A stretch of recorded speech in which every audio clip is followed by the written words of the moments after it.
How my mum sunk the Graf Spee and how prayer can save a nation. Most families in Britain have stories of relatives in the world wars.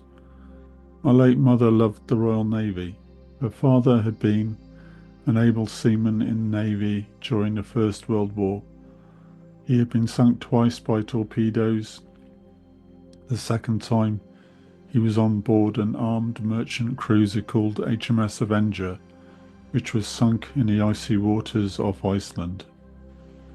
He said afterwards that he never wanted to have a cold bath again.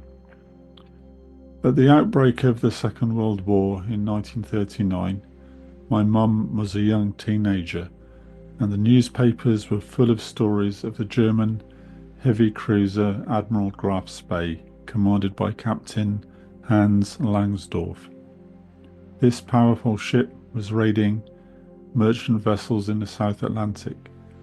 The Royal Navy sent a squadron of cruisers to chase the German ship, the Exeter, the Ajax, and the Achilles. The chase across the ocean was reported daily in the newspapers. My mum, being basically a non-violent person, prayed that the whole thing would be resolved with as little loss of life as possible.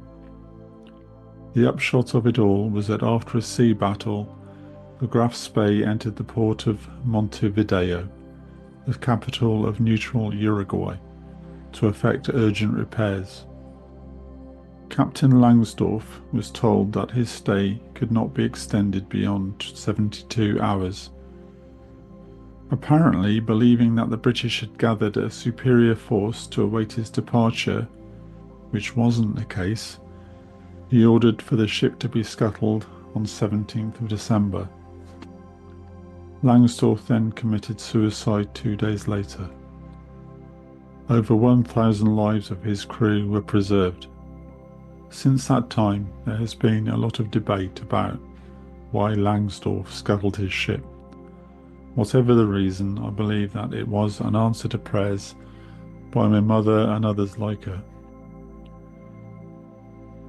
This story and others like it have often made me wonder how many great historical events have been influenced by the power of prayer.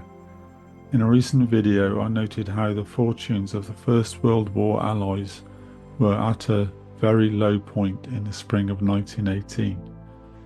However, when George V called a National Day of Prayer later in the year, things immediately changed, and the Allies won a series of stunning victories over 100 days that led to the armistice. I'm planning to do a series of videos on how prayer has influenced national events. As I'm British, this will be mainly about how God has many times intervened to save our nation from destruction. Time and again, the nation has been on the brink of disaster, and then something has happened to save us. I don't believe that we saved ourselves. I believe that it has been an act of God's grace. The prayers of ordinary people have been heard. Prayer is a tool we have as believers to influence and change events for the better. This is what the prophet Daniel understood. Daniel chapter 2 verses 20 to 21. Daniel answered and said, "Blessed be the name of God for ever and ever, for wisdom and might are his, and he changeth the times and the seasons. He removeth kings and setteth up kings. He giveth wisdom unto the wise, and knowledge to them that know understanding." Ultimately, although man makes his plans, it is God who rules over all. Psalm 22 verse 28. For the kingdom is the Lord's, and he is the governor among the nations.